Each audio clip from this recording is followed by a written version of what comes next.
Shout out to Morris Infrastructure for helping put these podcasts on. Cheers for that, old Matty boy. We've got another Matt in the room today. We've got another Matt on the podcast. We've got Matt Lewis.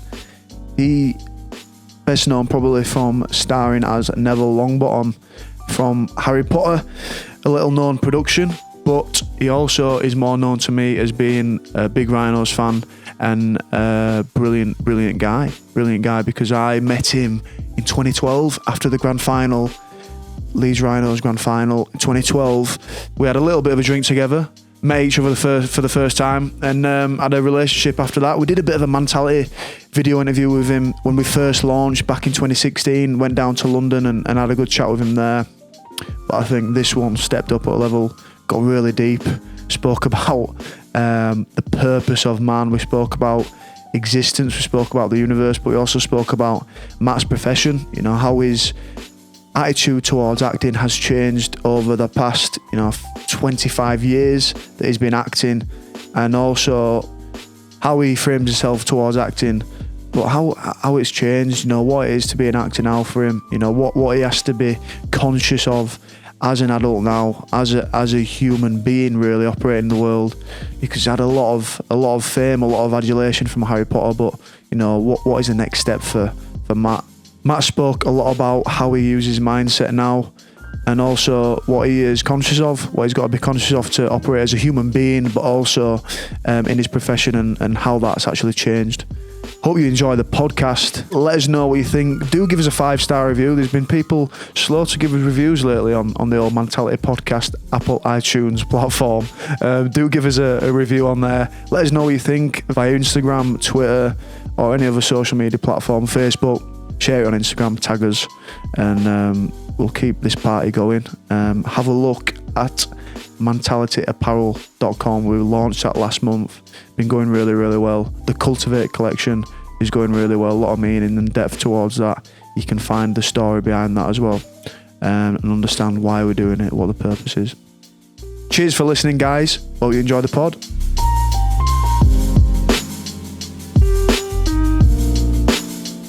Welcome to the Mantality podcast. A bit of a special one today. We've got a special guest. We've got Matt Lewis. You say that every week. On the yeah, special all the time. He's on the Mantality couch. We've got Chris O'Connor here to get into the depths of a Mantality chat today.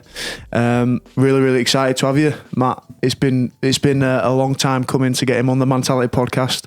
How are you, pal? I'm good, mate. Yeah, I'm glad to be here. It's been a few years since we last did all like this, isn't it? Yeah. You came to my house that time. Came down to London. Yeah. And now I'm here. No, I'm happy to be here, mate. Thanks for having us. Good man. And you've been doing quite a little bit back around these parts, haven't you? He's been globe-trotting. He's been over in America, living in America, but actually working very locally at the minute, aren't you? I am. Well, I've just finished actually, but I have been shooting All Creatures Great and Small, which, as we've all established, doesn't mean a huge amount to us lot. But to anyone a certain age around these parts, particularly in Yorkshire, it's a bit of an institution. I think it ran from, I was looking this up the other day, it was like 79 to like 93 or something. It ran for a good sort of 14 years or whatever. It's one of those you've heard of, isn't it? But yeah, exactly. And I think if I saw a still from it, I'd probably go, oh yeah, that's All Creatures Great and Small, but I can't recall ever actually seeing it. But it was huge around here, and in the Commonwealth as well. Like, I did a film in New Zealand last year, and they were all talking about it. They were fully aware of the show. They used to love it. And even in America, all the colonies, they love that stuff. It's sort of been a partnership between Channel 5 over here and PBS in the United States. So it'll be on PBS over there as well. Is that going to be streaming as well then, or? Good question. I'm not sure. One of them will pick it up, I'm sure, at some point. Yeah, I'm sure it'll go. I mean, PBS may very well have a streaming service themselves. I'm not really sure. But yeah, Channel 5 over here, which is unusual. Yeah. But they've been investing quite heavily in drama in the last couple of years. And this is kind of one of their front runners. So, and then they've really backed it as well. They've gone in for it, and I think it'll be good. Yeah. Cool. Mate, it's good to have you back over in the Leeds parts, really.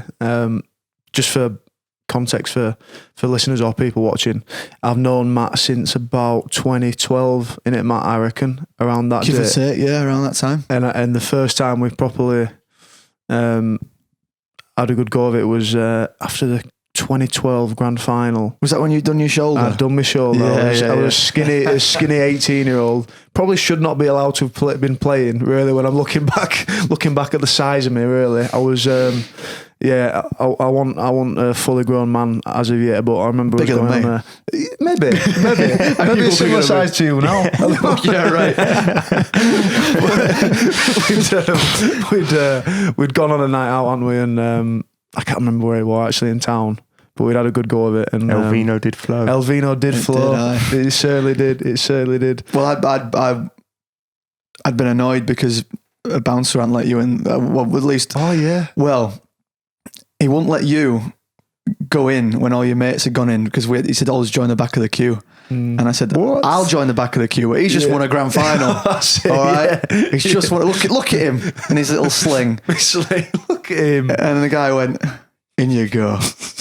Was this Go in on, son, London? get you Then? in there. Was this back in? Was this in London or? No, this is back in Leeds. He went out after the grand final, so we come back from Manchester, Old Trafford. Yeah. Gone out in Oh, of Leeds. course, Old Trafford's a grand final. And, what club were it?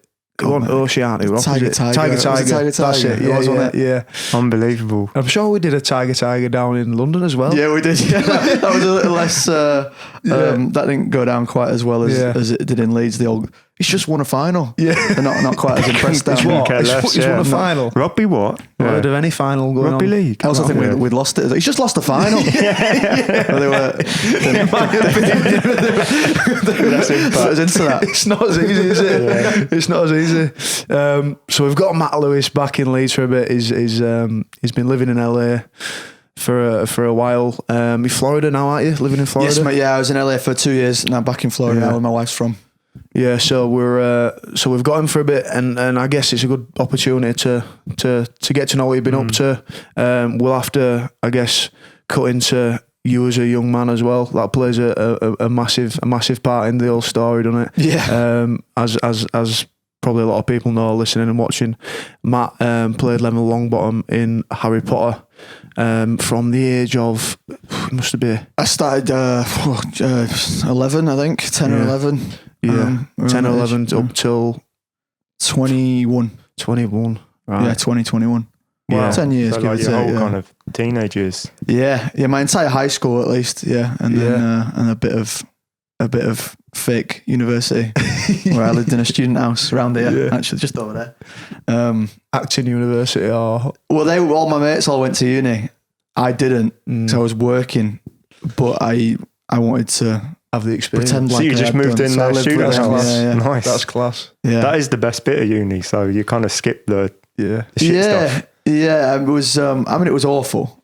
You know, as living in a student house is awful, but also good at the same time. but also really good. Yeah, very carefree. Let's say that. Yeah. So what would you do then? So when everyone's woke up after, getting in at 3-4 a.m. And then go into lectures the next day, what would you do the next day? Would you go to auditions or go to... No, I was working on the last Harry Potter film at the time. So if I had time off, I had time off. I just wasn't doing anything. I mean, truth be told, they'd probably get back from a lecture in the afternoon. I'd have a can of Foster's and a cigarette going, to be totally honest. I mean, I don't smoke. But it's just let's do it for you. Well, it was a lost year, wasn't it? Just living in this student house. So I think they got probably more frustrated with me just sort of living in there than anything else when they've come back from a lecture. Yeah, exactly that. I remember, this is true. So I went to, because we thought we'd try and get fit. Too many takeaways, too many beers, all this. We'd try and get fit. We went to a boxing class. Like there used to be a boxing school on Burley Road. Yeah. And we went down there, and a few of my mates already did it. They were into it, and so come down, you'll love it. I went to beginners class, and we did like 5 minutes of shadow boxing at the start to warm up. I was done. And then they went, right, now we'll just do a quick run round the block, and then we'll get started with the session. I was like, get fucking started. I'm done. So we got halfway around the run, and I just ran home. I managed to find some energy somewhere to run to break off, diverted, and I ran back to the house. and they all got back like an hour later. Like, what happened to you? And I've got a burger, I've got a takeaway, Foster's, all the rest of it. I was like, oh lads, how you doing? Welcome back. I just got my breath back. Yeah, and I was already like 2 beers in. Yeah, and that's the kind of life it was that year. That's the story that typifies that year. Yeah, that was the exactly Hollywood it. glamour life. Yeah. Jesus, yeah, never. I mean, I've done boxing training since. It was a lot easier than it was that day, I can tell you. But I was not a fit man. Yeah. For that year, I'll be honest. You look better now. I feel better now. Yeah. Should do, shouldn't it? The Fosters and cigarette are just out of shot, aren't they? Yeah. Yeah, have a go on that. I was going to say, so obviously being in such a massive production at that age, obviously didn't go to your head. Do you know what I mean? Obviously didn't go to your head. But what was that like? During high school? When you sort of just starting to grow up. What was that like? Could you paint a picture for what that like for people? Well, I'm sure that some of my co-workers on that have got very different stories that are probably more illuminating about what it's like growing up on something like that. Mine was relatively normal, to be totally honest. I was very, very fortunate. And I don't know if it's a Leeds thing, a Yorkshire thing. I'm not sure. Maybe I was just lucky. My mates in the school that I went to, they didn't really give a shit. I went away for months at a time, and when I came back, people barely even kind of bat an eyelid. I just suddenly was on the bus one morning. I'm like, all right, how you doing? I'm like, yeah, fine. Just crack on, really. Yeah. I wasn't bullied. I didn't have any difficulty at school. Teachers were all fine. I was able to get my GCSEs, A levels. It was kind of just really normal, which I think has really helped later on in life. When you say like, oh, you've been grounded or whatever, it's like because I did have that opportunity to live a normal life. I kind of led to like a double life where I got to go away and do premieres and film on this film with amazing people. But then when I got back to Leeds, you wouldn't have known it, the way I was treated. And I have a lot of respect for my friends, and a lot of my friends are still my mates from school, really, just because I owe them a lot, really, for that. Yeah. For allowing me to be as normal. I don't feel like I ever lost my childhood like a lot of young actors, child actors do. And I can totally see why and how.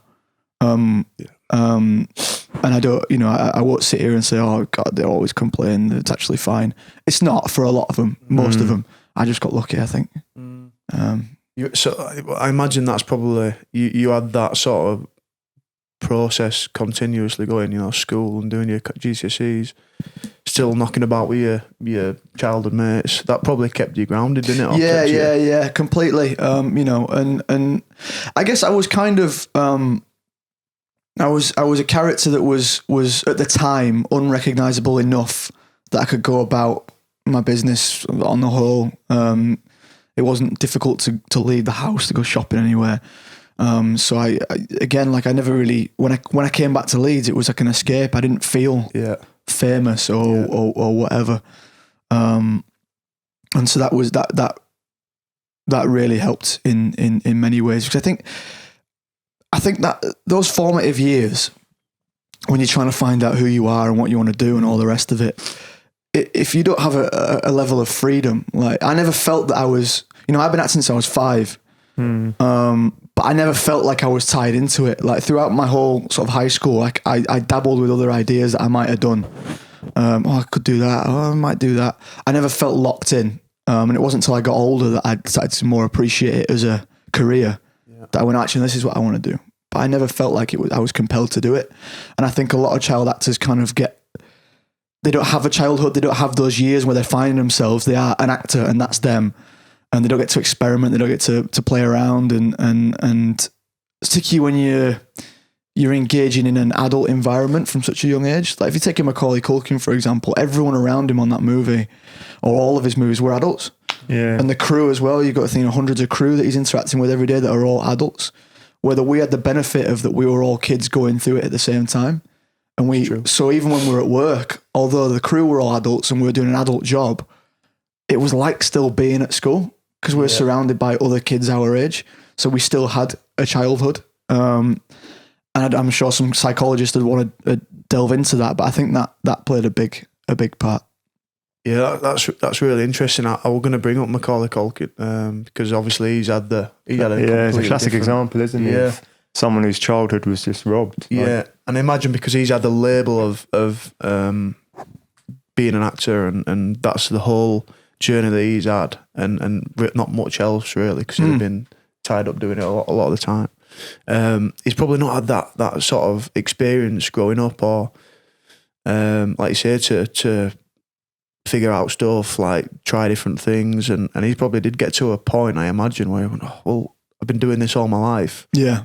You know, what else is it that I'm meant to be doing, and what's actually... Because I've spoken to a few people about it and tried to sort of sift through, you know, what causes these kind of things. And I think you get to a point where, which actually I think sportsmen get as well, sportswomen, whatever. I think anyone involved at a high level that comes with a degree of fame and notoriety, and you become defined by your job and not the other way around. And I think that if that happens and then your job is suddenly not there anymore, whether you end your career or you've got injured or whatever, you go, well, what am I?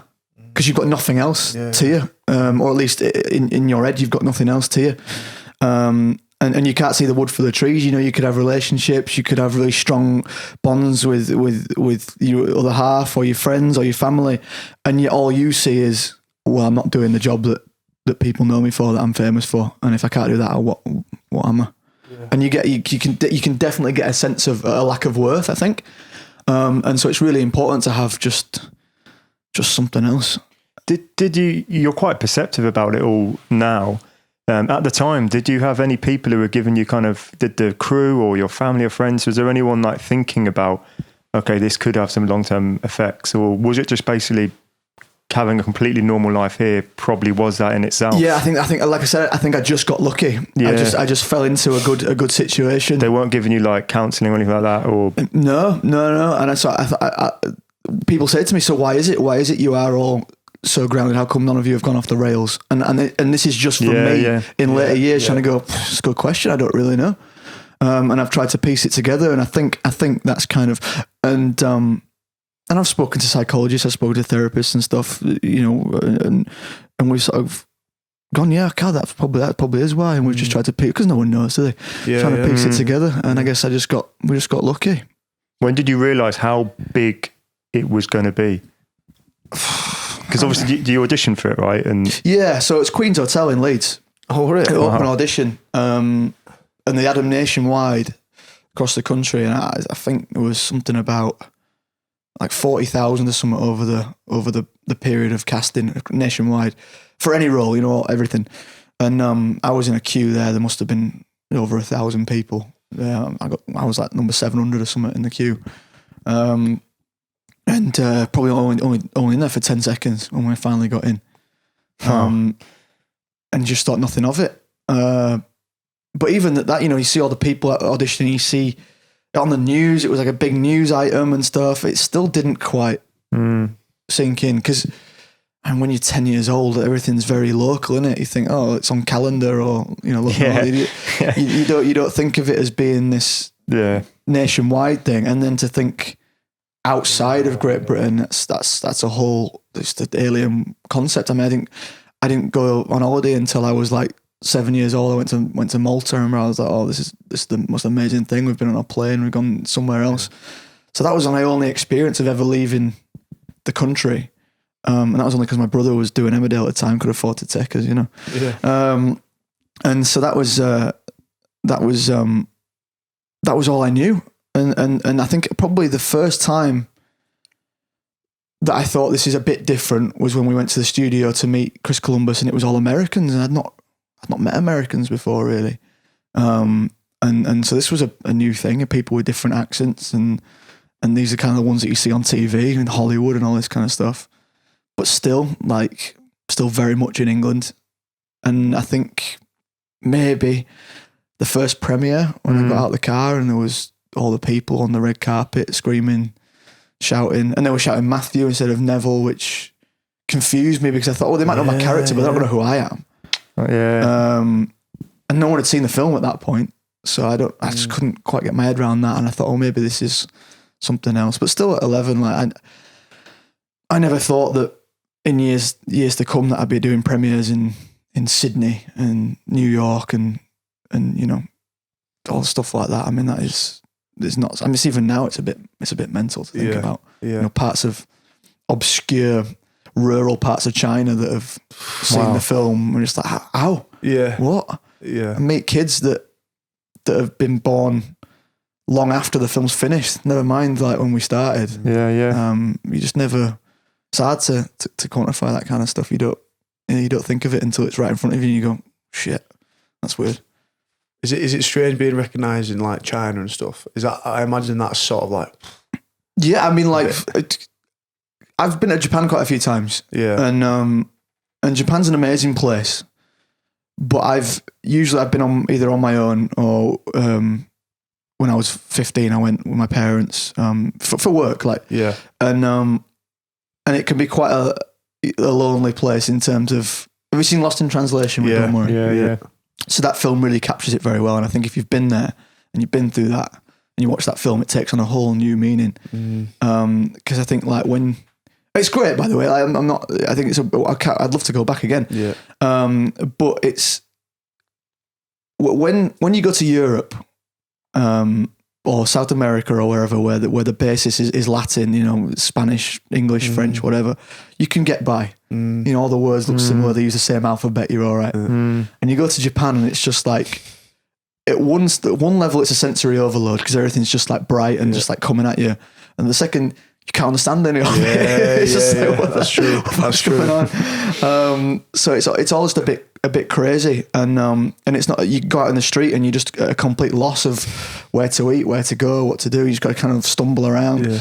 And so when you're there for a couple of weeks and you're kind of on your own, can be a bit lonely. But then suddenly someone will recognise you. Yeah. And it's just like it just brings it all back to this point. Like that human contact. Yeah. Even here in this place where I have no idea what's going on, I can't even find literally food. Yeah. But this person knows who I am. Yeah. And that's like, holy shit. Is it always a nice thing that, or do sometimes you wish you were more invisible? It depends on the circumstance, I suppose. It's one of these things where fame comes with pros and cons, as I'm sure you'll be well aware. I am very fortunate that I can go and sit on the floor at a basketball game in Orlando. And that's not because I'm, Leeds Rhinos Foundation Vice President. It's because I was in Harry Potter. Yeah. And, could be. And it's like, over there. You got to be aware of those kind of things. It's the coffee machine always does that. It has a mind of its own. Put coffee on. And it's just simple as that. And so you can't take one without the other. And so, if I want to enjoy all the things that come with being recognisable, and I do, I do those things, and I can't deny that. And then you have to deal with the flip side is that, people want to meet you and talk to you and take pictures with you. And also, ultimately, I mean, and don't get me wrong, it does annoy me. Like I'm on a night out, I wear, Steve will say, I wear hats, I have sunglasses on like all the time. Even at work, I was on set the other day and it was like, I had sunglasses on and everyone's like, is it sunny? You forgot it's sunny. Yeah. Even at work, other actors like, what are you doing? I'm like, leave me alone. I think I'm Jack Nicholson or something. You're sitting in the corner, But it does work. It is effective, so I do it. But, if someone does recognise me, like it's fine. Because I love TV and film. I'm obsessed with TV and film. I grew up with it. It's my passion. And if I see someone from that, it is exciting, and you do get a buzz. And I've had experiences where I've met people and they've been absolutely amazing, and I've gone away going, that was so class. Like that person is famous and brilliant, and they spent that time, and that's amazing. And I've had the opposite end of the spectrum when they've been dickheads and horrible, and it's left a sour taste, and it's tarnished my memories of whatever work that they'd done before. I think there's no excuse to be a dickhead. Yeah. There's people can take the piss out of, people can not show respect to you, and then you don't necessarily have to show it back. But if someone's just a genuine fan who just wants to say hello, that's amazing. Like, so many people on this planet would give their right arm to have that kind of respect for something you've done in a profession. So you just how hard is it to just say hello? And that's true. And there's times when I'll say, I don't have a picture because I don't want to. I'll absolutely chat to you for 5-10 minutes. Go on, what's going on? You can't. I mean, the people who pay to watch us, either in the cinema, Netflix, Headingley Stadium, the people who pay to watch us pay our salaries. All part of it, aren't they? So it is important. How's the the profession of acting, like, in your mind, how's that changed along the way? Do you know, like, the process of it, the enjoyment of it, like, is it changed shape, over the last few years? Or? Yeah, no, it does, mate. It does. I mean, I have times where I literally go, do I want to put myself through this? Do I want to keep doing this? I've had. Is that the auditions? Is that the? Less so auditions these days. Yeah. I'm a lot more comfortable with auditions, and I've got through that from watching other actors on, big, well-established actors talk about it. And I think one thing that we're really good at in the profession, or at least I've noticed in the last few years, is that we may show one face to the public, of immense confidence and self-assurance and all this kind of stuff. But it is a face that we show. It's a facade. And pretty much every actor that I've worked with over the last few years is a wreck. Like, we're all like so nervous. We're all so worried. We're all so self-conscious, and we beat ourselves up. And we're actually quite brutally honest about it with each other. It's kind of like we all know we have to keep this veneer up in public. And so once we're with each other, we can all just go, oh God, I'm so terrible. I'm having a meltdown. This is awful. And I guess when you're young, you don't realize that. And so, like, when I was going into auditions, I was looking around the room and I was going, oh shit, everyone's just on here. They're all into it. They know what they're doing. They're so much better than me. No one's nervous. Everyone's got full of confidence. It's just not true. Peel behind the curtain. It's just not true. And I've been talking to people the last few years on jobs, and everyone's nervous. Everyone doesn't know what they're doing.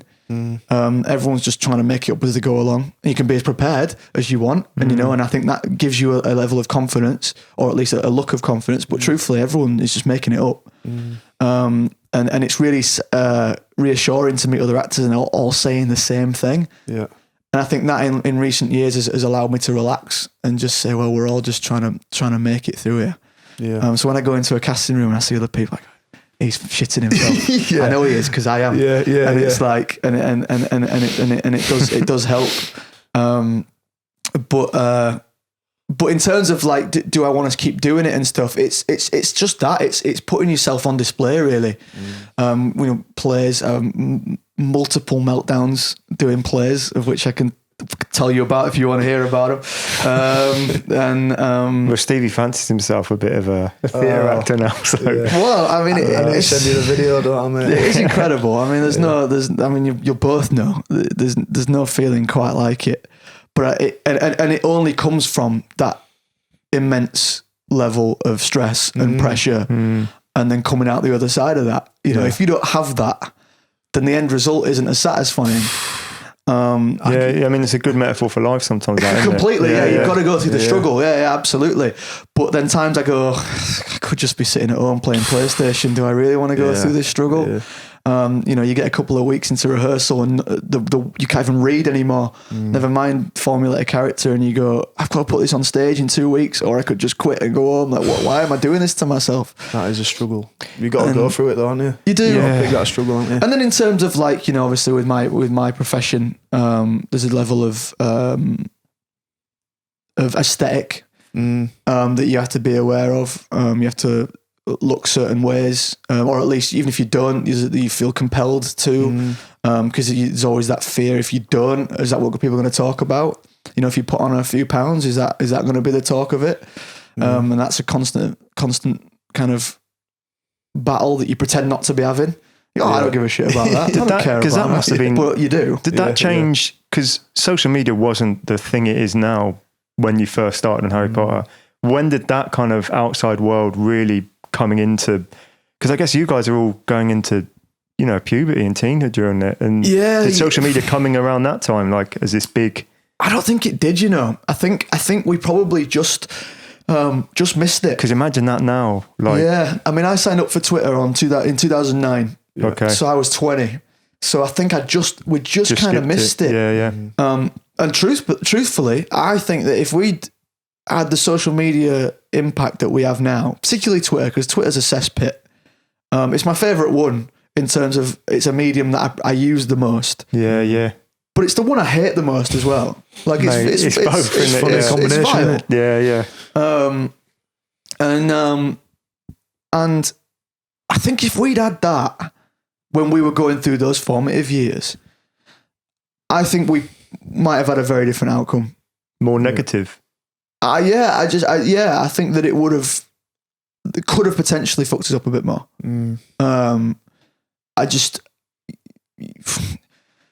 So I don't read reviews. It's very hard not to read them sometimes. On Twitter, you'd be sent them, wouldn't you? And then if you're being sent them, it's a whole different thing, isn't it? And everyone's a critic. Yeah. I'll be honest that I've had people on Twitter like, you know, total no marks, don't even have a frigging picture, and they've told me that I'm bad at my job, can't act, and it's fucked me up. And I've had to go away and go, what can I do? How can I learn how to act? Because fucking Joe 1827 you know what I mean? Has told me I can't. Yeah. And people would obviously say, "Oh, we'll just ignore, just ignore that." But it's like if you get 10,000 positive reviews and one negative, everyone's going to remember the negative one. I mean, if you ask me about if you ask me right now to talk about film reviews, play reviews, good ones, I couldn't say a single one, but I can verbatim read you a couple of negative ones. I know that's how it works, isn't it? First play I ever did. So my voice was excruciating. Yeah. So I was so wooden that I made the furniture move. It was like I've had those comments. And to be fair, the stuff like that made me who I am. Yeah. But also fucked me up. You know what I mean? It's a weird kind of thing where I'm glad of those things because they've forced me to be better and work and maybe forced me out of a sense of complacency. Yeah. But they still stay with me. Yeah. So they're good and bad in the same way. I don't know if you've had a similar thing. Yeah, you get it a bit on Twitter, it's almost like you've got to figure out, or you've got to understand yourself, the people who you listen to and the people who you vouch for. Do you know, like the people who actually you respect for their feedback, their opinion. And then you've got to understand the people where, you know, they've not got that much knowledge, they've not got that much understanding. You've got to understand that sort of the people where you're not going to take their feedback, or whether it's positive or whether it's negative. Do you know? And it's something that I've had to sort of understand a bit growing up, you know, over the last few years. So I try and avoid it, and obviously, like you say, with Twitter and stuff, it's hard because people will at you and people will message you, and there'll be all sorts of all sorts. Me basically focusing around injuries and Mate, I'll be honest, I've felt like responding sometimes. I get really angry, and you think like you've added him in that, so it's like you know there's a big chance they'll see it. Well, they want you to, and you've got Leeds Rhinos fan till I die in your bio, and you know how can you marry the two up? And but the thing, if you ever actually sat down and spoke to these people like this, they'd want a photo and be lovely. They'd be mortified to know what they've done. Yeah. That's probably how is there that true. disconnect though? Yeah, you're like, obviously if he's picked up an injury, he's not going to be in the best state right now, and then you were piling in on him. I don't know. I don't respond, but sometimes I do notice it. And think like people forget. And that's what social media does. I mean, people forget in life, but particularly social media, the anonymity to it, the distance to it. People forget there's a human being at the other end of it.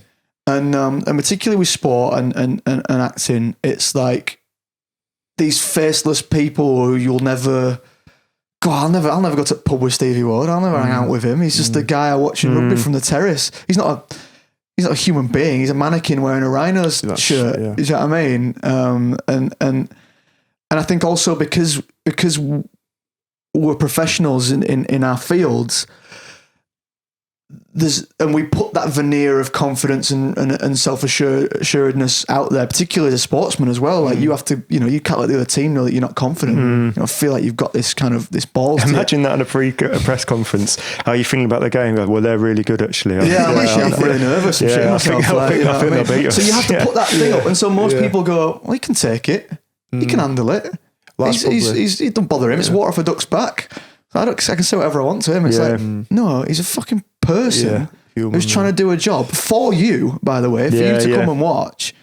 So let's just show a bit of empathy, a bit of compassion. Just don't be a dickhead. Like a simple. You can think that. Say it to your mate if you want. I'll say it to him. The best analogy I heard is it's almost like road rage. People act in a way they never would outside the car, inside. And it's like the same online. Like they wouldn't actually say that. Like people in the car shouting, "Get out of the car!" Someone actually did get out of the car. I know that's true.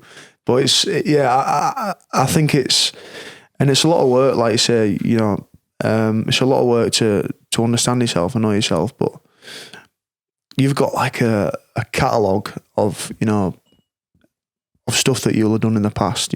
Good performances acting. Good times that you've connected with people. All this sort of stuff. You just got to keep bringing yourself back to that and keep making sure that understanding comes into your behaviours now, because people will still say shit. They'll say good stuff, they'll say bad stuff. But how does that sort of stuff in the past work for what's going forward? Because that's pretty much what makes you are, what's happened in the past. So I always try and keep an understanding and sort of an idea that this that's happened in the past is going to help me to get to where I want to go. Right. The stuff outside of it that is all external, and it's not going to help me or hinder me anyway. Do you know? And you do have to be thick-skinned in a way. Control the controllables, you usually say, don't you? That's it. Yeah. Like there's a thing that I use a lot of time, and it does come with injuries, or it comes with stuff that happens, or setbacks, if you like. It's from Alan Johnston. He gave me it, the sports psychiatrist, and it's a model. It's accept and control the controllables, and he's been through this with me on a former podcast too. But you basically sit down and you'd it might say, for instance, it might be a quad tear. Like I might get a quad tear in pre-season, and like I've wanted to have a big pre-season, a good year or whatever. This is an example. You'd sit down and you'd write down how you're feeling. So you'd ask yourself, is it reasonable to feel like this? It might be frustrated, it might be lost, it might be unmotivated. And you'd say, this is the accept part. Is it reasonable to feel like this? Can I accept it? You sit down with yourself. You think, well, yeah, I can accept it. It's sort of understandable. Instead of like, I shouldn't be pissed off. Right. Or, do you know what I mean? And sort of not resisting it, if you like. Not beating yourself up for it. Exactly. Right. Yeah. You basically allow yourself to feel it. Right, do you know? Yeah. And that's a big thing. I think that's one of the biggest steps. I think that's the biggest part of this model. Like sitting down and think, right, okay, I'm not superhuman. I will have to feel vulnerable sometimes. I will have to feel like I'm frustrated and stuff's not going to happen. Because it's temporary, do you know what I mean? And it might not feel temporary for a day, it might not feel temporary for 2 days, but it will be. Sit down and accept it. Is it reasonable? Yes. And then you've got control. So you look at what you can control and you write a list of what you can control. So in the example of a quad tear, it might be icing, it might be diet, it might be supplements. You've got a list then. That's like a to-do list. Do you know what I mean? That's something that you can go out and do then. You've got actionable takeaways, or you've got something that you can actually control. And then to understand what you can't control, that might be something like what people think of me. Because we can sit here and you're a big one for it, Matt. These critics that you've got, why wouldn't he review me better? Or why didn't he see this, what I've done? And you cannot get into the mind of everyone else and what they're thinking about. But they've got their own lens that they're putting on the world, haven't they? So you can't control that. There's minuscule bits that you can control. That you can go up to people and speak to people, but they might take it a different way anyway. So you've got to let that one go on you, really. Another thing is that you might miss training, in example of injury. Another thing is that you might miss time, time on the field or stuff like that. So understand what that is and understand what you can control. And that's sort of like a physical model, if you like, to sit down and to understand it and to go through it. And then you put your to-do list to action, and then you keep reminding yourself the next time you think, I'm not going out training again. Well, I can't control that right now. Do you know what I mean? So that for me, that is a big thing that's helped with my perspective on injuries, going through seasons, because there's going to be setbacks, there's going to be knockbacks, but it does help to sort of sit down and figure it out for yourself. Figure out what you want to do and how you want to do it. That's a really, really useful thing that Alan Johnson gave me. So a big shout out, Alan. But yeah, it's sort of like something that's what you need to do, but you just go, right, okay, I'm going to sit down and do it now. Do you know what I mean? To understand it. Are you good at letting stuff go? I mean, because kind of what I was alluding to earlier about the reviews and stuff like that, is it does shape us, it does define us, whether we like it or not. And I think it's a real testament of character to not wilt under that and say, well, no, that's going to inspire me to be better, and that's great. And even if you go on to be better, I still carry it. And I was just, are you good at letting stuff go, or do you carry stuff a little bit? Yeah, I think. Obviously, like you said, you got to look at who it's coming from. But if you've had someone you respect who's given you a bit of bad review or criticism or whatever, and you probably accepted the right. No, they were right. I wasn't pulling my weight. I wasn't doing this, and you've rectified it. You've sorted it. But do you still hang on to it a little bit? For me, that's where like the we talk about all the time. That with the meditation stuff comes in for me, like. And I think even, when you're operating daily life, right, the thoughts might come up about stuff that you wish you'd let go of, or because let's be honest, not everyone can let go of everything. Do you know, it's just like you say, it's stuff that pops up in your mind. It's past that happens. But mate, generally, and I'm back on the meditation train again. And it's going to be a goal that I set for.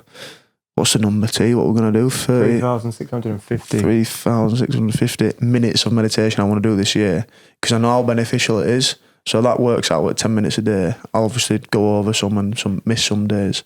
But I honestly feel like it helps you to have distance from your thoughts. Do you know what I mean? To have distance from thoughts that pop up, whether that's about work or whether it's about your personal life. You're almost in a seat to be able to choose what you give fuel to, rather than it fuel what you think on, fuel the next thought, fuel your decision.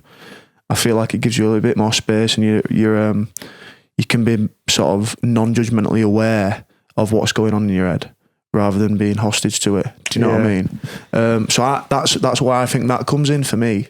And it's sort of like when you sit down to do it, it's sort of like a physical task to watch those thoughts that pop into your head. Do you know what I mean? It's like a bicep curl for your brain, where you're just thinking, this thought's popping into my head. Normally, if I'm in everyday waking consciousness, that'd piss me off, but if it comes into your head and you see it come into your head and you go, right, just go back to my breath. That's the main sort of golden nugget in meditation, isn't it, really? That you can bring it back, bring your attention back to your breath, not this thought that's fucking really pissing you off. Do you know what I mean? Also, when you're not meditating, you want the same kind of response, that's right? It. Yeah, with the thought that would normally grab you, like that thought, like, I can't fucking believe I'm injured again, or whatever. Yeah. And then that's the rest of your day. Yeah. You let it go rather than you've got that understanding of not being able to control it. Yeah, yeah. And you've got that power as well to say, I've seen that thought, it said fucking injured, or I can't do all about it. Also, I'm triggered from the past, it's not helpful. Memory. Yeah. Do you know what I mean? You've got the understanding that it's not helpful too. So those two things combined, I think are really, really powerful for anyone. Do you know what I mean? Not just an athlete, not just someone, a monk, or I reckon it's useful for actors, it's useful for playwrights, sound engineers, Dom, video producers. But yeah, I think it's definitely it's a practice, and that practice will overflow into daily life too. So yeah, that's the answer really to letting stuff go. I think it can be hard to let stuff go sometimes, but that's in our control to do that. Innit? It's a skill, yeah. You've got to cultivate it. You've got to keep working the skill. At it, yeah, we can always cultivate. So useful. So we'll have to get you sent down to some meditation. Yeah, but it's interesting to chat about like whether because from talking to you, it seems like you have put time into thinking about mindset, and you mentioned you've spoken to therapists. And when did that kind of start in your life? At what point did you start thinking, actually, this is a tool I want to kind of work on as well? Well, I guess it came from speaking to other actors, mostly in LA, it has to be said. Yeah, you'll get some in LA. Who regularly see therapists. Yeah. Not because they've suffered a breakdown, not because they are mentally ill, not for any of the stigmatic reasons that people think that you would go see a therapist. Oh God, he's a bit crazy. He's going to see a therapist. And it's just not really what. It's more a preventative thing. And I think that in Los Angeles, where a lot of people are pretty messed up for various reasons, not just actors. I mean, it's a pretty crazy city in terms of chewing people up and spitting them out and loneliness and all this kind of stuff. There's just not really any stigma around it. And I really just don't think there should be. But there's just not a stigma about it. People talk about it openly. They talk about their therapist like it's like their best mate. So I was talking to my therapist last week and this is a very normal, casual thing. And that's how it should be, absolutely, really, right? Yeah. Absolutely. I remember when I first went there, I was like, this therapist, is this guy all right? Yorkshire lad going over there. It just threw me. But I think actually, the more I was around it, I was like, this is how it should be. I mean, everyone would have no money left, but it would be.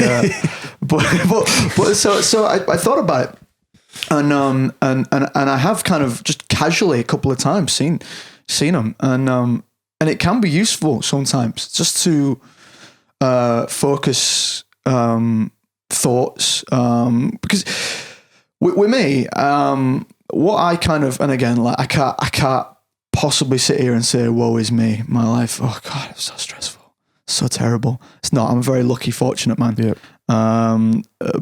But I get a couple of things. So obviously I get a constant battle of, I can't do this. I'm no good at this. Like imposter syndrome. Completely, all the time. Yeah. And as I said, knowing that other actors feel like that has really helped me. And so I think that's just a simple thing of just chatting to people, being open about your concerns, and rather than bottling them up, if you actually offer them, someone goes, oh God, that's me as well. And then suddenly it's a problem shared, isn't it? And that happens a lot. So that was something that that's really helped me, is sharing these kind of fears. Because there's nothing worse than walking into a room and thinking that everyone knows what they're doing and you don't. And so that's been a thing. So I have that imposter syndrome. And the reason that gets bad is not when I'm on set, because then I'm working, I've got other actors, but when I'm on my own, when I'm at home and I'm not working and I've sent off a couple of tapes, I've been a few auditions, I've heard nothing back. And I'm just like, what's the point? Why am I doing this? It's like going for a job interview twice a week and getting rejected every time. And so that's kind of a bit, you have something there where you know what that's about. That's the game. It was probably nothing to do with my performance. It was probably because my eyebrows were too dark, or I was 2 inches too tall, or something like that. Yeah. But it's very difficult for you to step outside and objectively say that that's what it was. Because when you're in your own head, it's always the worst thing, isn't it? It's always like, oh, you must be shit. You did that wrong. You said that line wrong. Oh, you didn't work hard enough preparing for that one. That's why. And you beat yourself up. And so speaking to a therapist, I mean, you could really speak to anyone, but speaking to a therapist is someone who just goes, no, stop for a minute and think objectively why you didn't get it. Yeah. Very handy. So it's good at focusing that kind of thing, which I imagine the meditation actually is really useful for. Yeah. And also, I think that you, when you're in my job, it's kind of the stuff that comes with what I mentioned earlier about it defining you and what else have I got, and needing a job, not because you want a job, but needing one because that's going to ultimately fulfill me.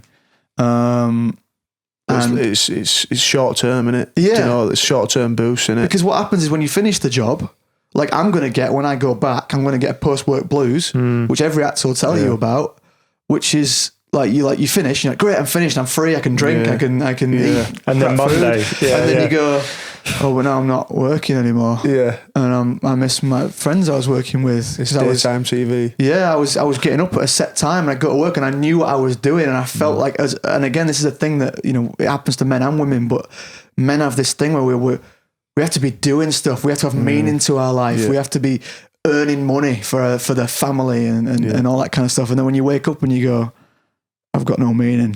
I'm not going to work. I've got nowhere to go. I don't feel like I know what I'm doing anymore. Like last week, I knew my lines. I knew what I was going to do when I got there. I knew everyone on set. I was like, talking to the director, hey, DOP. And then now it's like, I don't know what I'm doing. And that's quite frightening. And you get the blues about it. And I guess it's just, again, talking to a therapist, they went, you can't have your entire life defined by your job. Yeah. You just can't do that because particularly my job, it might not always be there. Your job, you're going to retire relatively young for, in life. And it's just, you can't have that. You have to have something else, whether it's relationships, whether it's hobbies, whether it's passions, just you've got to have something else that you enjoy, that you can do, that's just for you. And that was something I'd never even thought of before. And I still struggle with it, I must say. It's something I've acted for 25 years and I'm 30 years old. It is my life. And there is a kind of a thing that happens where, and again, this sounds like it's me being, it's so terrible. Oh my God. Like when you get invited places, you go, they're not inviting Matthew Lewis. They're inviting Matthew Lewis who was in Harry Potter. They don't really want me there. They don't want to talk to me.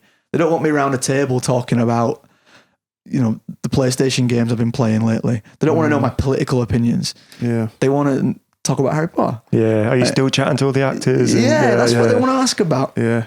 And you can get lost. You can forget that, and you can think, oh, everyone wants me. Yeah. And you can become this kind of arrogant monster who thinks that everyone just wants your company, which is the most boring actors that are like that. Because they don't stop fucking talking. Yeah. Man, you must come across that. Right you'll have some you must come across that a lot, right? Yeah, you do. And I think that it's quite healthy to be aware and go, well, ultimately, I want to say you've got that awareness. Yeah, I know why people want to talk to me. You know what I mean? And I think it's healthy to have that to a degree. But at the same point, it can be quite a lonely situation where you go, does anyone actually care what I'm saying? Does anyone actually care what I think? Or do they just want to get to the Harry Potter bit? Get to Harry Potter. I do panels, I do Q&As, and every now and then someone will ask me what I get up to at home, and I'll talk about it. I'll talk about rhinos, particularly in America. I'll talk about rhinos, whatever. Spread and you can feel everyone in the audience slowly going, get back onto Harry Potter in a minute. Yeah. And it's kind of a bit, it can be soul destroying at times. But it's just finding that balance, just being aware what you're there for. And then also in your personal life, in your home life, just not having that define you, being very acutely aware it's just a job. Yeah. And it's not you. And I think that's something I'm not quite there with yet, but it's something that I'm working on. What things are you working on then, like outside of acting, that kind of can still give you meaning? Well, I'm trying to get back into sport actually, because when I was younger, I used to play a lot of sport, and I was never going to be, a professional. I'm not even going to be able to play. I played Sunday League for like 2 weeks, and I was shit. But it was something that I loved, and it was a real passion, and I'm trying to get back into that so that I can say I've got something to look forward to. Like playing rugby on Friday or football on Saturday or whatever. Just something that I can put effort into and something that I can get better at and something I can look forward to. And if I'm shit, doesn't matter. No. I'm not doing it for enjoy that. I'm doing that. it for Enjoy me. that, I'm enjoying it, and it's just something that when I finish work, I can throw myself into. And when I wake up in the morning, I go, oh, training this afternoon. Can't wait for that. I can put my effort into that. And that's just for me. Did you want to be, well, when you were like younger, like 6, did you want to be a sports star or film star? Or? Oh, I mean, it goes back to my self-awareness. I was acutely aware I was never going to be a sports star. From a young age. Very early age. Most of that, truthfully, was from a lack of confidence, really. Like, I would, the idea of doing stuff in front of people was terrifying. Because you see, when you're acting, I think most actors would agree with this. When you're acting, even right now that I'm talking to you, I think it applies in daily life. None of us are ourselves. You know, we all put on a face for public. We put on a face for work. We put on a face for even for our other halves. Like it's very rare that we actually fully expose ourselves. And we even lie to ourselves, don't we? You know, at times about who we are and what we like and what we're into and all this kind of stuff. And so when I'm acting and I'm on set, it's not me.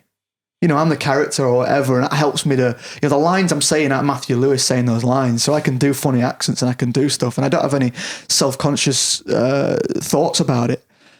But when I'm rehearsing, so before we act, and I'm doing the rehearsal bit, I'm terrible. Really? I'm awful. I can't stop thinking of the Ian McKellen bit in Extras. Yeah, well, honestly, it's like that. And it is like that to a degree, but not in terms of like, oh, I've got, I think with his thoughts, I become him. Bullshit, man. That was bullshit. Whoever says they're doing that is full of shit. But it just means I'm kind of absolved of responsibility, if you know what I mean.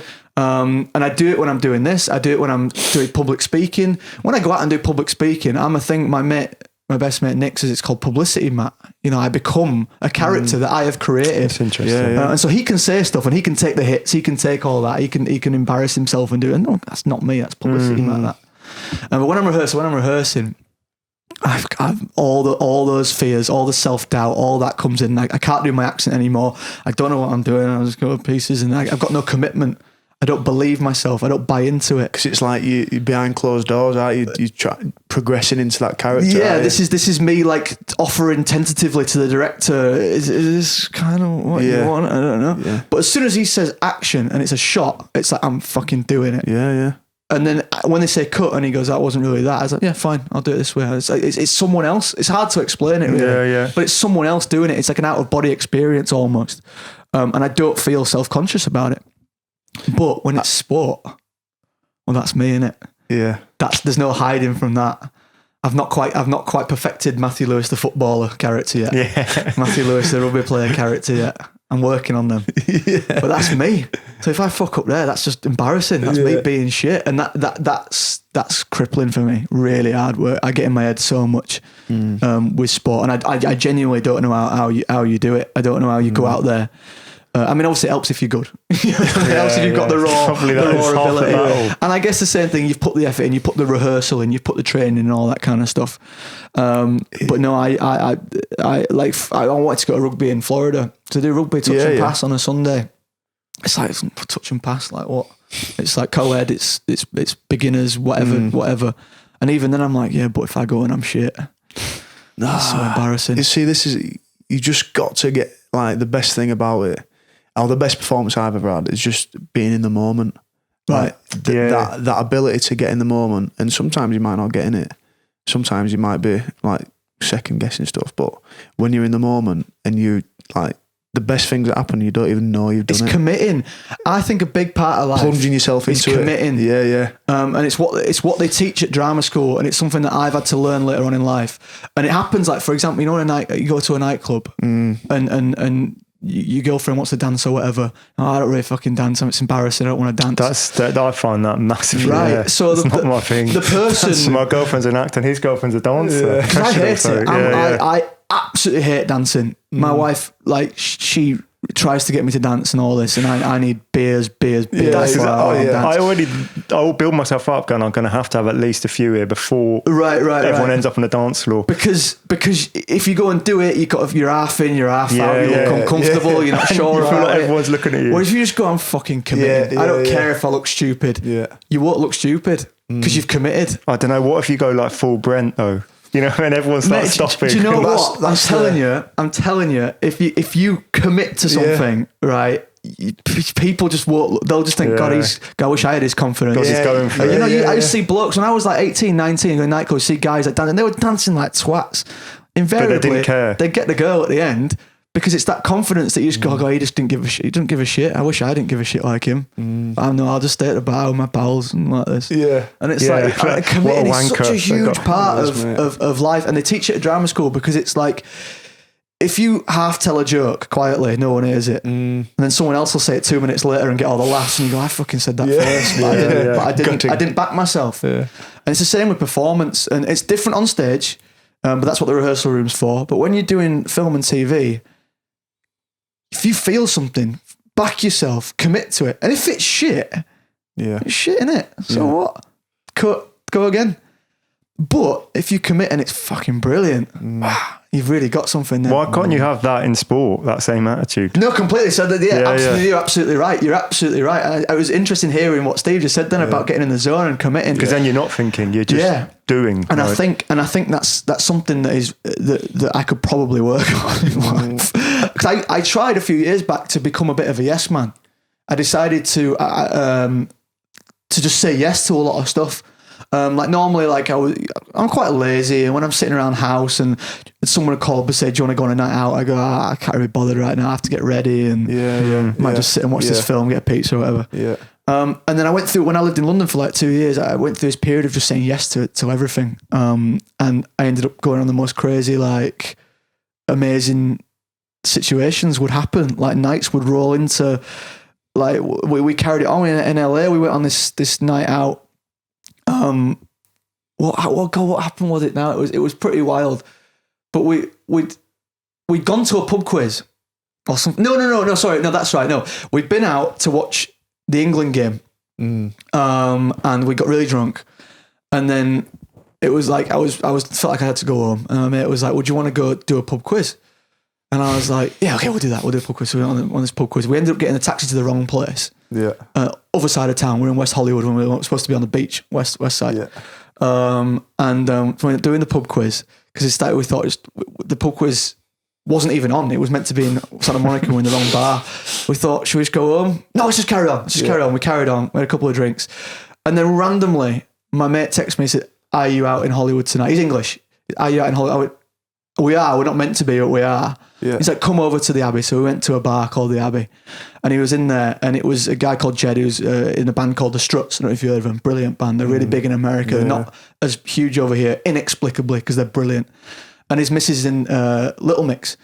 So we were just out in there with the Struts, Little Mix, just having this mad night out, and it was just things just happened spiraling on throughout the night and bumping into different people, and I was like, this would never have happened if I'd not agreed to go to that quiz, or if when we got there we decided to just go home. And I'm not saying that everyone should just go out and get smashed whenever they can and carry on, but I'm just saying that sometimes, like, you could just go home and you could just get in bed and that's fine, and sometimes you say yes and you just never know where you're gonna end up. You should. Sometimes I find like you do know deep down which one you should do. Because sometimes I think I'm more inclined sometimes to say no, but then you think, on my deathbed, I'm never going to remember that night I went home and watched extras and had a pizza. Yeah. But if you say yes and there is a story there, like you've got that. Was it Mark Twain? I know he said you'll always regret the things that you didn't do rather than the things you did do. And obviously there's a caveats to come on. Yeah, there's some exceptions. But when I lived in London, I ended up doing stuff, and the night I didn't want to go. But I've gone and I've committed and I've gone, yeah, you know what? I'll do it.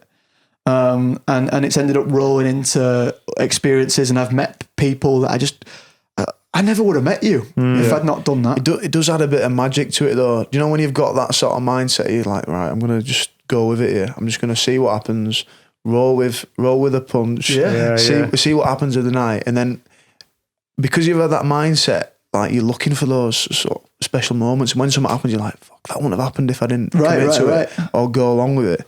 Then something else will happen, and you're like, having that sort of mindset going into it, or that intelligence to think, right, I'm just gonna actually see what happens here. When it does happen, you think, "Fuck, like that." This is so different to what I'm used to being, because my decision would have been to go and watch extras on on the sofa. Do you know what I mean? He's got to like experience life. You know what I mean? Exactly. Raw experience. I met my wife doing this. I mean, I was working on Ripper Street in Dublin, and I got invited to this Harry Potter event at Universal, and I just said, I can't be bothered. I'm working, 5 days a week. I'd have to ask for time off. I'd have to go to the embassy and get a visa, and I'm in Dublin. I have to fly. I had all this stuff, and it was just an absolute effort.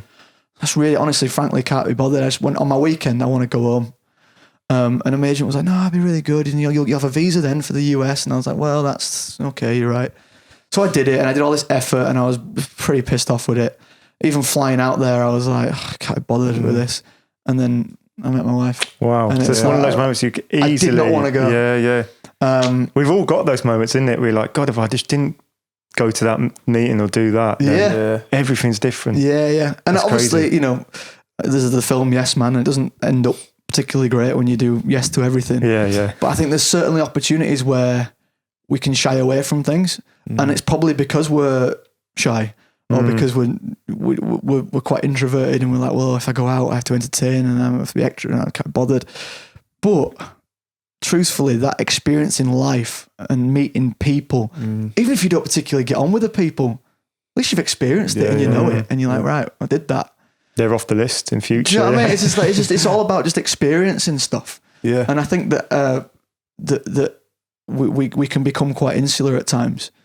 And I think when we all get older, we could quite regret spending our night on our phone instead of, and I'm terrible for it, but spending our night on our phone instead of that event that sounded shit on paper, but might have actually been the best night of your life. Yeah. Just look up. Yeah, do you know what I mean? Yeah. Have a go and just see what might happen. Yeah.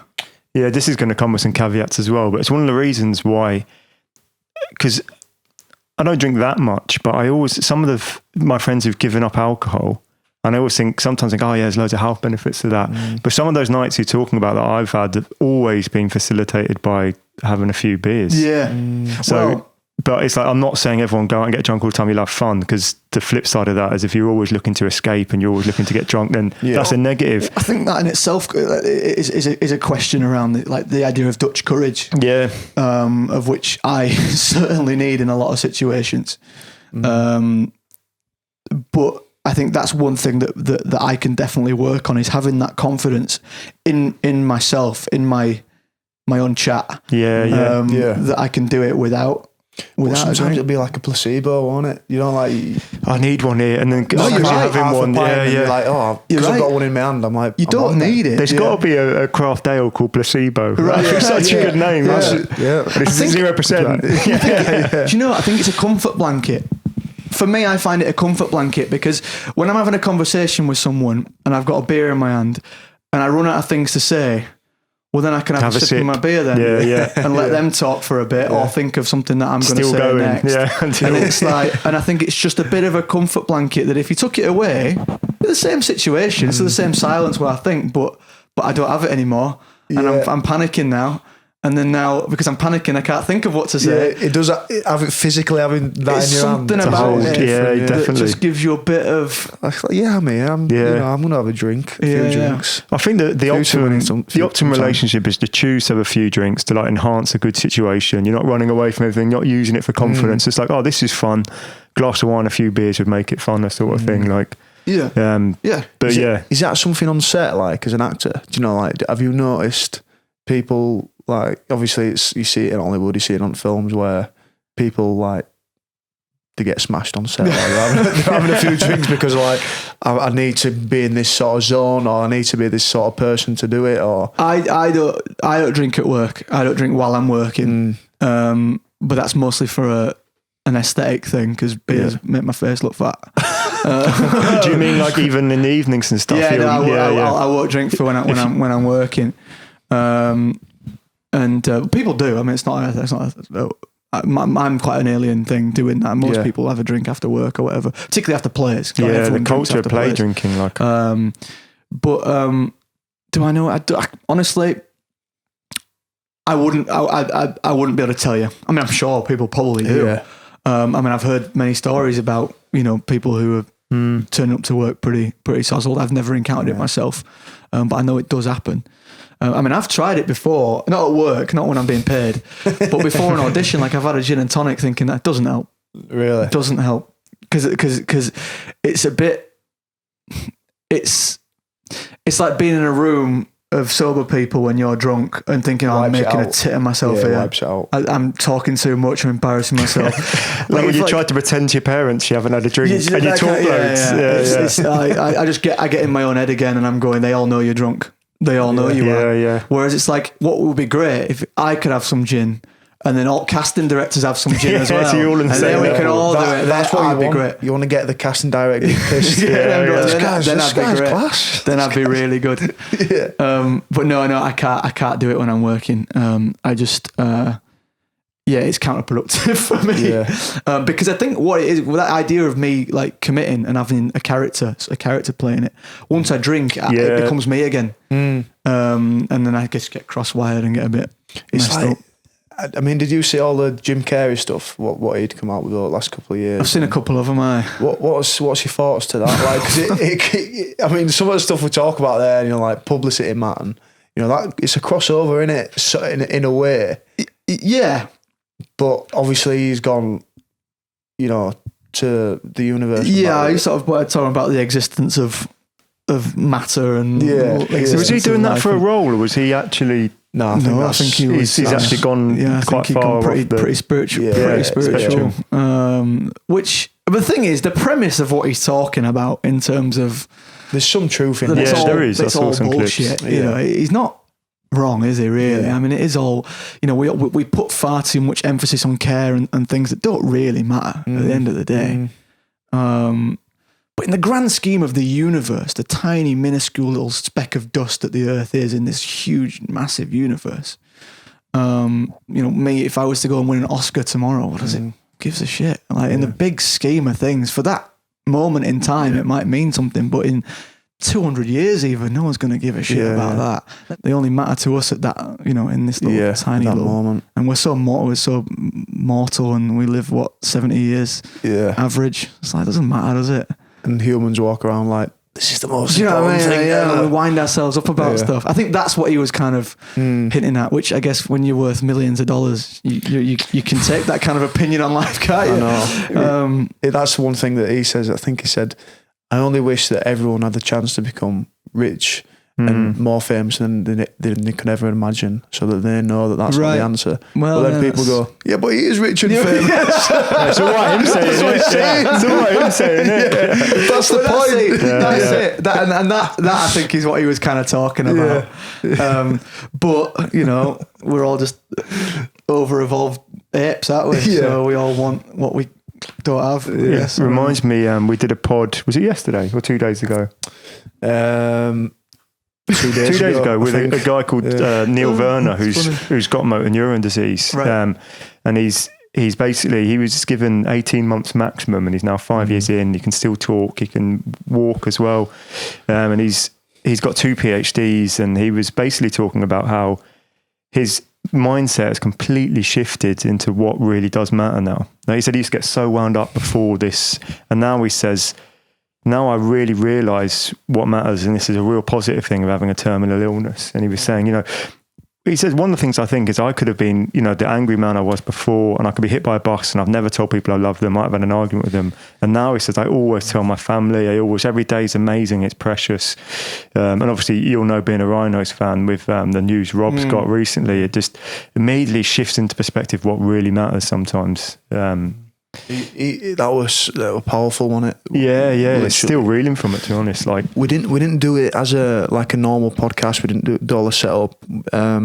It was Natalie's, my partner's brother, who works with him. He's like the MD for Jake's company, and we said, obviously because I knew he was a Rob, we said like let's have a chat in what you've been doing, and just come over for a coffee. And we said, when we got there, we said, should we just record it just in case, you know, we get some useful stuff we can pass on to Rob, or it raises awareness. And mate, the conversation that we had, it was that powerful. Like and he even stretched so far to say, And I couldn't believe it when he said it, but he said, my life's better now after being diagnosed. It was crazy. It was really, really like not what I was expecting at all. Because of his outlook on... Right, it's focusing on what matters. Exactly, like some of the stuff we've just been talking about there, it sort of leads into this, how he don't leave things unsaid now, and he'll tell people what he thinks, he'll tell his wife, thank you every day, and this sort of stuff.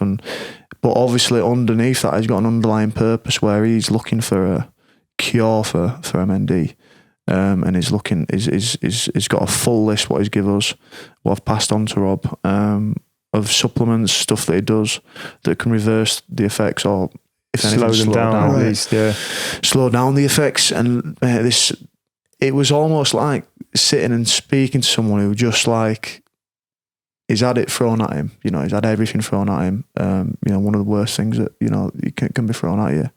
And it's just like... Well, again, that's perception, right? Well, he's perception. now saying it's the best thing because he wasn't living to what... And we were talking about universal terms, nothing matters in the grand scheme of this huge universe.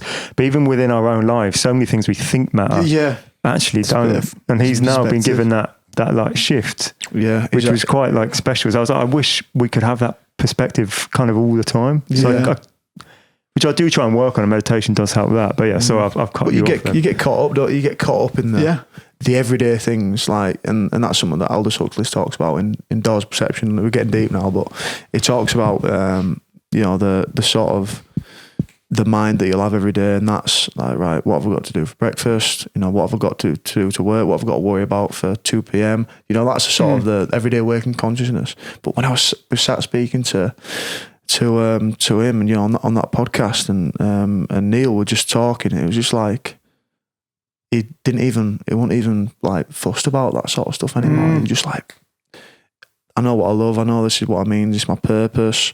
And he was just so strong to it, and so so sort of disciplined to that side of life. It's like, what? Like, it was almost I mean, I wasn't there, but it feels like it's like a focus on a meaning of life, if you like. The age old question: why are we here? What we're doing? What's the point to our individual lives? And when you suddenly, I mean, I guess he's sort of just been laser focused now.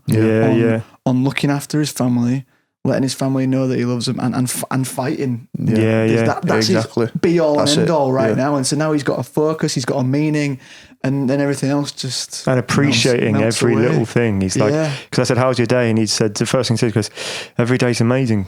Like, because he doesn't know, there's a finite amount which is getting smaller. Well, as it is for all of us, but we don't have a terminal illness hanging over us. But it just made you think... Yeah, and when he said it's one of the best, it's incredible. The best thing. And he was a right laugh as well, wasn't he? He was really funny. He was funny as proper really funny. deadpan. Caught me off guard a few times. He got him, and he's a writer. He got him a few times. I look forward to that. So that it's a big one. It's a good one. And obviously we did it in aid of him, and seeing the research he's done. He's a smart fellow. He's got 2 PhDs. But more than anything, to see if there's anything there for Rob. And I mean, you've known Rob for quite a while. I think you went on his stag do, didn't you, as well? No, it was Abbo's stag do. Abbo's stag do. That's right. Well, Magsy invited me on Abbo's stag do, and then they both got picked for England. So the two blokes I was going with, they were gone. So Rob sort of took me under his wing, really, and was like, I'll look after you. I was like, thanks, mate. Didn't know anyone. Cheers, Mags. Is that one of those things that I shouldn't have said yes to? That was the kind of thing I was like, I'll do that. Or whatever. I was just drunk, as these stories are getting a bit of a theme to them. It was a Mad Monday. And I was like, I'll definitely go. But then I woke up to that text from Mag saying, I can't go anymore. I was like, oh God, I've already paid for it now. Gotta go. Can't go anymore. So I went on your own stag do, imagine that. Yeah. But Rob took care of me on that. It was fine, like it wasn't crazy or anything like that, but it was just kind of introduced me to everyone, and just and it was a really great week, and that was kind of my first experience of hanging out with Rob. But it was actually a pretty good example of the bloke that Rob is. He's someone that you could be anyone. Absolutely anyone, and he'd treat you that way. That was one of those times when I thought, he's not doing this because I'm in Harry Potter, he's doing it because he's Rob Burrow. He's got time for everyone, and he's And do you know what my favourite thing about Rob is that he doesn't get it. He doesn't get the Rob Burrow thing. He doesn't get like why everyone thinks he's ace. It's like he's got like a blocker about his entire career. Like it didn't happen. He's always shot. He's like, well, I just play rugby. It's like, well, you don't though, do you? I mean, you played the best rugby like some of us have ever seen. But to him, it's just like it's not. But it's funny that I'm mentioning there, you know, with Neil and the podcast we did the other day. I mentioned before about Rob, like he's got that laser focus on his family. Right. He's like, you know, finished training, have a laugh with lads, but he's back to his kids, he's back to his missus, and you know, that's one thing about Rob as well. Like, I guess he's already got a tinge of that. Yeah. I think that's kind of the aim of happiness, really, isn't it? Is to find what you're here for. You know, what your aim is. What's your focus in life? So some people have it's their job. Some people have this, you know, their family or whatever. But it's just like I find the happiest people know what they're here to do. If that makes sense. Yeah. You know, it's not in a religious way, not in even a spiritual way. It's just like, this is what my life's focused on, and it makes me happy achieving this. Yeah. Yeah, I think that's first step, mate. You know, I feel like teenagers or people going to university, you know, they're in the position there to experiment with what they want to do, understand what they want to do, and have a go, have a crack, you know, do different things. But that's the first step. That's the first step that I think that needs to be forecast to them, about responsibility, about the purpose of what you want to do. Like for me, that is the first thing that you need to understand about yourself, understand what you need to keep coming back to. Because, you know, you talk about values, having good values as a person, but, you know, going and having junk values as a student and as a, you know, it might be, you know, people even older, you know, people bouncing around from different things, just drinking, you know, sort of numbing sort of different pains that they've got, different things, you know, taking drugs, you know, that's something that needs to be sort of addressed, innit? Do you know, there needs to be something underneath that. You know, going out with good time, but there has to be something underneath that, because that's when I think when people, you know, they get lost and they turn to, you know, the more drastic measures. I think that's something that needs to be put in with education. That's what I guess what we're doing in Mantality and education. Yeah. Is the first thing I go and talk about is the why, the purpose. And like they're 16, you know, these are 16-year-old lads. It might flick a switch on the back of their head and it might not make any sense, and they might not really do much thought into it for the next 2-3 years, but they've had someone say to them, think about your purpose. Use that time to think about it. And I think that's such an important message that people need to know, young men need to know, definitely. That's the first thing we do. We talk about why, we talk about purpose and responsibility to acting upon that as well. I think that we're our own worst critics, aren't we? And you know, in our own head. And I think it's when we lose that distraction, you know, whatever we're driving, whatever thriving to achieve, when we lose that drive and we're just sort of twiddling our thumbs, that's when we start to get on at ourselves. I think if we can find something that we, you know, like you say, spend those formative years to try and find what it is you're trying to achieve, or what your goal is, what you're striving for, it kind of distracts you a little bit, if that makes sense. It distracts you from over-evolved chimp brains. Exactly, yeah. And you're on that mission then, aren't you, to explore it and to find it. I think you see it a lot with people who, you know, like lottery winners, for example. What do I do now? I was working to earn money. I've done it. Yeah. Now what do I do? And you just kind of, that drive's gone. Tyson Fury as well, when he won the heavyweight title. Well, I just completely fell off a cliff. He said, everything was overnight. He kind of thought, this is what I've wanted my whole life. And anyone who, you know, I thought, I mean, obviously you'd have to talk to Andy Murray about it, but it was something I thought about him. You know, he spent his entire life was set to win Wimbledon and he won it. And it's like, where do you go from here? It must be very difficult for people actually finally achieve those. Unless you have something that's ultimately unachievable, but is still worth trying. Like, for example, like you were saying about the love of your focus being on your family. It's like you'll never reach top level of that. You know, you'll never complete that. No. But it's still worth the effort the mission. I think that's probably the like every day your family still need things from you. So it's always, there's always new levels, new missions in it's like Candy Crush, isn't it? Yeah. Exactly like Candy Crush. Exactly like that, Yeah. But it costs less money. You're talking from experience. No, I don't play it. I've got a few friends who do play it, and they play it a lot, man.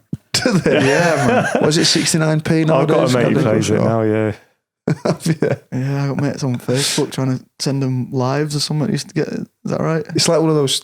I've never these games that you get sent around on Facebook Messenger. Oh, it does my head in, man. It's like you don't know. You don't know if, you don't know if invited you to play. You don't know if it's from them or from the game or from what someone else has sent them. Yeah. Like, what's this? You're sending me all the time. You're out of there.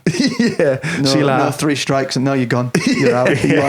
You're gone, mate. Delete. You're gone. Yeah. You're gone. We've just about covered the whole existence of like you said, you normally get everyone wants Neville. But you don't get interviews like that normally. Yeah, no, I don't talk about. No, I've not even got on simulation theory yet. Like, so if you want to talk, we'll talk. Matt, what's your opinion on simulation theory? Save it for part 2. Part 2, simulation. Flipping it. I think we've been there or thereabouts. So anything else we want to talk about? Here's one then, right? Putting you on the spot. If you could actually wave a magic wand's not the best. If you could click your fingers and you could score the winning try for the Rhinos in the grand final, or play James Bond or whatever your dream role is, which one would it be? Ooh. Well, I mean, you see, it's a length of the field try, Rob Burrow-esque. You see, that's difficult for me because, right? I've got a follow-up question for you after. So, scoring that try would be amazing because it's something that I know that I could never achieve. So to achieve it would be pretty amazing. Yeah. But then I think, well, the other thing is kind of like, maybe not James Bond, but a role of that caliber is something that I've worked 25 years towards. Yeah. That would, but then I've got to actually do that, and the process, isn't it? It's the process. Do that. It's like they're scoring the try. I'm like, scored the try. I've done it. That's great. But then, I get cast as that. It's like, yeah, but then I've got to actually make the damn thing, and then that comes without the pressure. And I don't know what the pressures are playing rugby. I have no idea, but I know what the pressures are doing that, and I know I'm shitting myself for 6 months after I've finished thinking about it coming out and the reviews, and then having to be in shape and all that kind of stuff. And I'm like, oh God. I don't know, it's kind of, grass is always greener, isn't it? Yeah. Do you know what I mean? I was just going to say then, what process would you rather do, or what journey would you... okay. Do you know what I mean? So you think about the training sessions on January the 2nd. Yeah. When long your face is season. in mud, the long pre-season. The bants in the changing room. Going out to a full packed crowd at Edinley on a February night, or going out on a friendly, there's twists and turns to that completely. And but then you've already touched on your acting journey, sort of mission that you've been going. I do think the grass is always greener, and it looks more appealing. But I couldn't do that. I couldn't do it. Do you know, I had a trainer on a film for Warner Brothers a couple of years ago, and my character was supposed to be a triathlete. And he said to me in the gym, he says, we don't need to make you be able to run a triathlon. We just need to make you look like you can run a triathlon. That I can do. I can go in the gym and make myself look like something. That's true. I can't actually do it. Yeah. Like, I could... You're not a wizard. all that kind of stuff. It's like, for example, I'm sure that if I put my mind to it and then someone was paying me money for it, I could make myself look like I could do 80 minutes on a rugby field. Yeah. I wouldn't actually be able to do it. I'm not putting in the pre-season hard graft on the watt bikes and that. No way. No way. So you're picking James Bond or Star Wars? I mean, but it's funnily enough, the guy I trained me for that film I was talking about also trained Danny Craig, so I know what he goes through, and I'm not too thrilled to be doing that. To be totally pretty tough still. But I mean, they really flog him. But yeah, I just think that you lot are freaks, man. Yeah. You lot are freaks. Yeah, it's a freakish game though, isn't it? Really? I couldn't. Yeah, I'd really struggle. And also, it's a career for you. Like if I do a film, it's 4 or 5 months, and then I finish. Yeah. And then I do what I want. You've got a season that's 8 months or whatever. Yeah. And then you're off for like 2 weeks and then you're straight back in, aren't you? 3-4 weeks. Yeah, and then you're straight back in, and it's like I can't do that. I couldn't do that. And then also you've got I can do my game for the rest of my life. Actors retire in the 70s. You guys have got the added pressure that if you want to achieve something, you've got a very short space of time in which to achieve it. If I don't hit my peak until I'm 40, well, that's fine. Loads of actors don't hit them. Yeah. But for you, if you're not hitting your peak in your early 20s, mid 20s, you've fucked it. You know what I mean? It's like it's a lot of pressure. That a lot of pressure. That I my mid 20s, I was still trying to find out what the fuck I was doing. I still am. Which is fine, by the way. Do you know what I mean? That's like the message that I was saying before. That's fine. Do you know, there's time where you need to do that. And but I mean, for you, like, you need to know what you're doing at a rugby league level. You need to know what you're doing by that age. Off. Exactly. But as an actor, I was still trying to find out what the hell I was doing, and I'm still on a journey right now, trying to learn. But if you were still on a journey at 30, well, you'd be doing something else. You'd have been let go. You've missed the boat.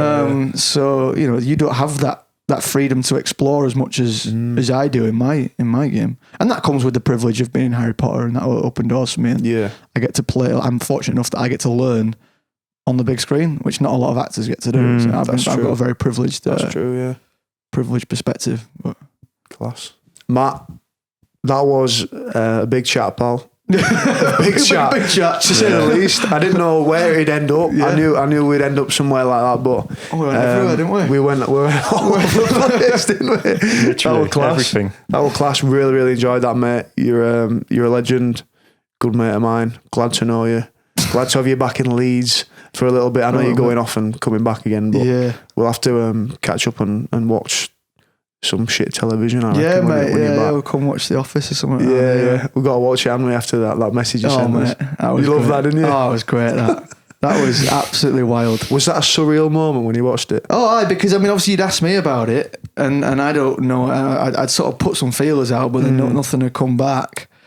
And then I saw that, I was like, yes, he's done it. He's done it. And then I watched it, and it was good. That. Mate, don't watch this space. There's a response. Thinking about a response video. We'll see. I need to get Robin on it though, so we'll see. No, it was really good. Nice work with that. Thank you, sir. Thank you, sir. And cheers, Chris O'Connor, for coming and being involved amongst committing to the conversation. Cheers, pal. Cheers, Matt. I'll do your picture now. Oh yeah, got a picture. Been promising I'd post a photo for like 2 months. Yeah. It's slow on social media. I get anxiety, man. I do. I get really social media anxiety. Yeah, I hate posting stuff. I feel pressured that every photo has to be as good as the last one, and I get nervous. And if it's not as good, I panic. Yeah, we've got to do something about that. Yeah, I'm a bit like that though. You're a bit like, for some reason on the Instagram post, you're like, you can't just be like a crap photo anymore. That's it. Do you know what I mean? So I can tweet crap and it's fine, like just whatever. Yeah. But a photo, it's like it's got to be good, hasn't it? Even if it's not me, it's like you're building up this photo so much. Stylish. I know, so much pressure on it. Mate, you've got the tee on. You look class. Right. I shouldn't care, should I? I should post it. Exactly. That's the point we've just established over the last 2 hours. What really matters? I don't give a shit. Don't give a shit. Just remember that point when you're taking the photo. I'll go meditate for 10 minutes and just hit send. Exactly. Yeah. Go meditate for 10 and then we'll post it. Just before you get off, guys, I want to give a shout to what we are doing as Mantality. If you want to get involved with what we're doing, if you want to get amongst it, if you want to commit, if you want to be a better version of yourself this year, and you want to put steps and processes in towards that, have a look at patreon.com/Mantality. That's patreon.com/Mantality. There you will see many different ways that you can support us. You can support what we're doing, but also you can be involved on a club member level too, which has many different benefits. It's got a workout sent to you each month. It's got a WhatsApp group. It's got goal accountability. So we set 5 goals each year. Goals that you set, process goals, outcome goals. But we've got a full group and a full group of good blokes that keep each other accountable and keep each other on the upward spiral. We also have discounts and also merch, Mantality merch sent across to you individually too. So have a look and tell your mate about it too if you're joining, because we're looking at the next batch of club members too. So cheers guys for listening. Hope you enjoyed Matt's podcast. He had a lot to say, and I think he's a pretty top-notch bloke. Really appreciate him coming, and really appreciate you guys listening. Cheers guys.